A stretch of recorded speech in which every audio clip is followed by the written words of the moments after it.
Hello friends, welcome to our YouTube channel civil services dream. तो friends, आज हम लोग जनरल स्टडी में साइंस के कुछ इंपॉर्टेंट क्वेश्चन डिस्कस करेंगे। ये क्वेश्चंस जितनी भी कॉम्पिटिटिव एग्जाम है उनकी दृष्टि से बहुत ही ज़्यादा इंपॉर्टेंट है। आई होप कि इससे आप लोग को काफ़ी हेल्प मिलेगी। आइए इसी के साथ हम अपनी वीडियो स्टार्ट करते हैं। आज का हमारा पहला क्वेश्चन है क्वेश्चन नंबर 1।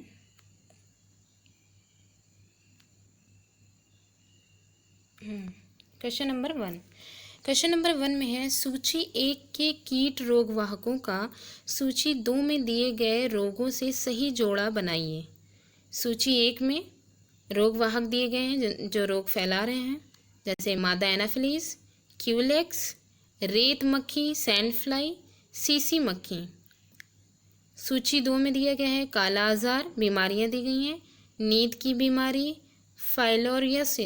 फाइलोरियोसिस और मलेरिया। नीचे इसके कोड दिए गए हैं ABCD में। इसका सही ऑप्शन है ऑप्शन 4 वाला 4312। ये इसका सही ऑप्शन है। कैसे, आइए देखते हैं।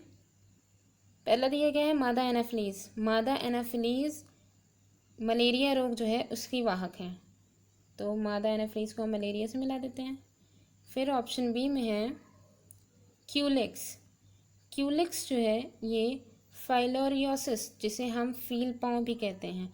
क्यूलेक्स एक मक्खी होती है और जो फाइलोरियोसिस की वाहक है। नेक्स्ट है रेत मक्खी, सैंड फ्लाई। सैंड फ्लाई से नींद की बीमारी होती है, स्लीपिंग सिकनेस। तो इसका सैंड फ्लाई से काला आजार होता है, काला आजार बीमारी होती है, ये इसकी वाहक है। सीसी मक्खी जो है उससे नींद की बीमारी होती है, स्लीपिंग सिकनेस। डी का है 2। हमारा जो 4312 वाला ऑप्शन है ये सही है। Next question number 2। Question number 2 में है, जब एक बस अचानक से चलती है तब बस में बैठे यात्री पीछे की ओर गिरने के लिए प्रवृत्त होते हैं। यह घटना डैश का उदाहरण है। ऑप्शंस हैं स्थिरता का जड़त्व, गति का जड़त्व, दिशा का जड़त्व या फिर इनमें से कोई नहीं। इसका सही आंसर है ऑप्शन ए, स्थिरता का जड़त्व। जब हम बस में खड़े होते हैं और बस अचानक से चल पड़ती हैं तो ऐसी स्थिति में हम पीछे की ओर फिर झुक जाते हैं। ऐसा इस वजह से होता है क्योंकि बस की अचानक गति में आने की वजह से हमारे शरीर का जो नीचे का हिस्सा होता है वो बस की जो फर्श होती है उसके संपर्क में रहता है। तो उसके संपर्क में रहने के साथ अचानक गति के साथ वो गति में आ जाता है, परंतु शरीर का ऊपर का जो भाग होता है वो जड़त्व के कारण गति अचानक से हुई है उसका विरोध करने लग जाता है, और इस जड़त्व को हम स्थिरता का जड़त्व कहते हैं। Next question number 3।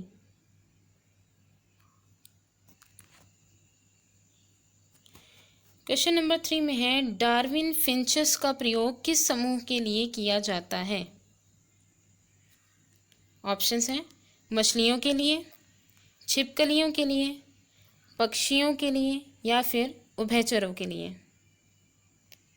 इसका सही आंसर है ऑप्शन सी, पक्षियों के लिए। डार्विन फिंचेस, चूँकि ये जो डार्विन साइंटिस्ट हैं उन्हीं के नाम पे ही इनका नाम डार्विन फिंचेस भी है। डार्विन साइंटिस्ट जो है वो एक अपनी रिसर्च के लिए एक आइलैंड पे गए थे, जीव जंतुओं की, उनकी प्रजातियों की मतलब कि उनको एवोल्यूशन देखना था। उनकी जो बुक है ओरिजिन ऑफ लाइफ, इसमें उन्होंने ये बताया था कि एवोल्यूशन कैसे होता है, कैसे जो पक्षी या जंतु होते हैं उनमें बदलाव कैसे होता है। ये रिसर्च पे अपने निकलते हैं और ये डार्विन पहुंचते हैं एक गैलापैगोस द्वीप समूह पर। वहाँ के जीव जंतुओं का जब इन्होंने अध्ययन किया तो उसमें उन्होंने एक प्रकार की चिड़िया जिनको डार्विन फिंचेस कहा गया है, उनकी मिलती जुलती 14 प्रजातियों को देखा। और उनमें सिर्फ फ़र्क क्या था, उनकी जो चोंच थी, उनकी बीक जो थी, उसी में ही डिफरेंस था। इनकी खासियत ये होती है कि बहुत तेज़ी से अपने आप को विकसित कर लेती हैं। वातावरण में किसी भी तरीके का बदलाव होता है, ये जल्द से जल्द अपने आप को उसमें ढाल लेती हैं। और सबसे ज़्यादा इसमें जो बदलाव देखने को मिलता है वो इनकी बीक चोंच में देखने को मिलता है। और फिर उसके बाद जब इन्होंने ये कर लिया तो उसी को ही, उसके बाद इनकी जो जो ओरिजिन ऑफ लाइफ में इन्होंने जो सिद्धांत इनके रखने थे, जब इन बर्ड्स को, डार्विन फिंचेस को जब उन्होंने देखा तो उसके बाद इनका पूरा सिद्धांत जो था वो पूरा हो गया, कंप्लीट हो गया था। ये पक्षियों के लिए किया गया था, समूह था। Next question, question number 4। Question number 4 में है, कैंसर के उपचार के लिए प्रयुक्त उत्कृष्ट गैस है, नोबल गैस। ऑप्शंस है हीलियम, ऑर्गन, क्रिप्टॉन या फिर रेडॉन। इसका सही आंसर है ऑप्शन डी, रेडॉन। रेडॉन एक रेडियो सक्रिय तत्व है, रेडियो सक्रिय तत्व है और इसका यूज़ रेडियोथेरेपी में किया जाता है। और कैंसर के लिए जब रेडियोथेरेपी होती है उसमें मुख्यतः रेडॉन का ही यूज़ किया जाता है। Next question, question number 5। Question number 5 में है, कृत्रिम सैटेलाइट के अंदर व्यक्ति भारहीन महसूस करता है क्योंकि पृथ्वी के आकर्षण का बल, ऑप्शंस हैं, उस स्थान पर शून्य होता है, चंद्रमा के आकर्षण के बल द्वारा संतुलित होता है, अभिकेंद्र बल के समान होता है या फिर सैटेलाइट के विशेष डिज़ाइन के कारण प्रभावहीन होता है। इसका सही आंसर है ऑप्शन सी, अभिकेंद्र बल के समान होता है। कृत्रिम सैटेलाइट के अंदर व्यक्ति भारहीन महसूस करता है क्योंकि पृथ्वी का जो आकर्षण बल है वो अभिकेंद्र बल के समान होता है। Next question, question number 6। Question number 6 में है, संसार की सर्वोत्तम दूधिया नस्ल है। दूध देने वाली जो गाय हैं उनकी, सबसे ज़्यादा दूध देने वाली जो गाय हैं उनकी नस्ल कौन सी हैं? इसके ऑप्शंस हैं हॉलस्टीन फ्राइजियन, चिटगांव, सिंधी या फिर डियोनाई। इसका सही ऑप्शन है A, option A, Holstein Friesian. Holstein Friesian, ये हॉलस्टीन फ्राइजियन जो है ये सबसे ज़्यादा दुग्ध उत्पादन करने वाले जो पशु हैं, गाय, उनकी एक नस्ल है, पशुओं की पूरी एक नस्ल है Holstein Friesian. Next question, question number 7। Question number 7 में देखिए, निम्नलिखित में संबंध मिलाइए। इधर स्रोत दिए गए हैं और दूसरी तरफ विटामिन दिए गए हैं। स्रोत में क्या है? हरी पत्तेदार सब्जियां, कच्ची पत्ता गोभी, मदकार खमीर, गेहूं अंकुर तेल। और विटामिन में है vitamin A, vitamin B12, vitamin C, vitamin D या फिर विटामिन ई। तो इनका हमें मिलान करना है। नीचे इसके कूट दिए गए हैं। इसका सही आंसर है कूट में 1325, 1325 वाला सही है। मिलान देख लेते हैं। ए यानी हरी पत्तेदार जो सब्जियां हैं उनमें विटामिन ए पाया जाता है। हरी पत्तेदार सब्जियों में मुख्यतः, ऐसे तो बहुत सारे विटामिन पाए जाते हैं लेकिन मुख्यतः जो है वो विटामिन ए पाया जाता है। हरी पत्तेदार सब्जियां जो बच्चे कम खाते हैं उनमें वर्णांधता का जो है रोग हो जाता है। नेक्स्ट है बी कच्ची पत्ता गोभी। कच्ची पत्ता गोभी में विटामिन सी मुख्यतः पाया जाता है। मदकार खमीर में विटामिन B12 और गेहूं अंकुर तेल जो होता है उसमें विटामिन ई पाया जाता है। तो हमारा 1325 वाला ऑप्शन जो है वो सही है। Next question, question number 8। Question number 8 में है, फॉर्मेलिन एक जलीय विलयन है।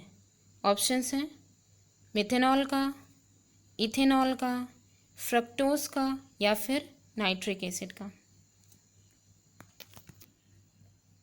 इसका सही आंसर है ऑप्शन ए, मिथेनॉल का। फॉर्मेलिन फॉर्मेल्डिहाइड या फिर मिथेनॉल का 40% जलीय विलयन होता है और इसका उपयोग प्रबल रोगाणुनाशी या फिर जंतुओं के नमूने के जंतुओं के जो नमूने होते हैं उनके शरीर के चाहे पार्ट हों, और जंतुओं के नहीं, जो पौधे जो होते हैं उनके भी जड़ तनों को प्रिजर्व करके, परिरक्षण करके उनको जो है रखा जाता है काफ़ी दिनों तक के, उनमें किसी भी तरह की कोई मतलब सड़े ना, और उस फॉर्मेलिन में डुबो करके उनको रखा जाता है लैब्स में।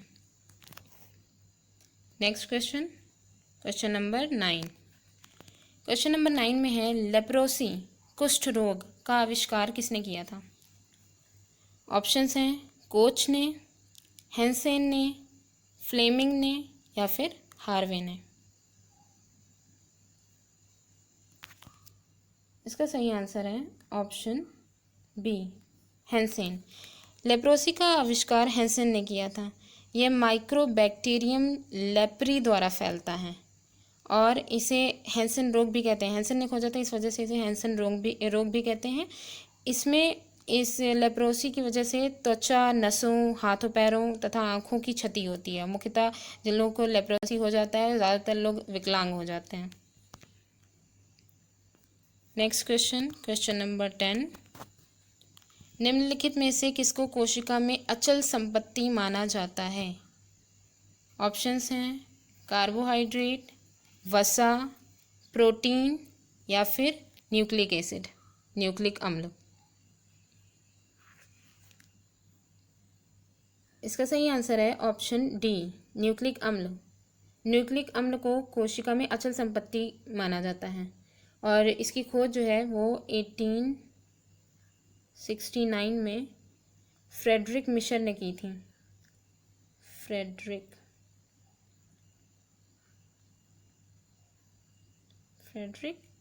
मिशर।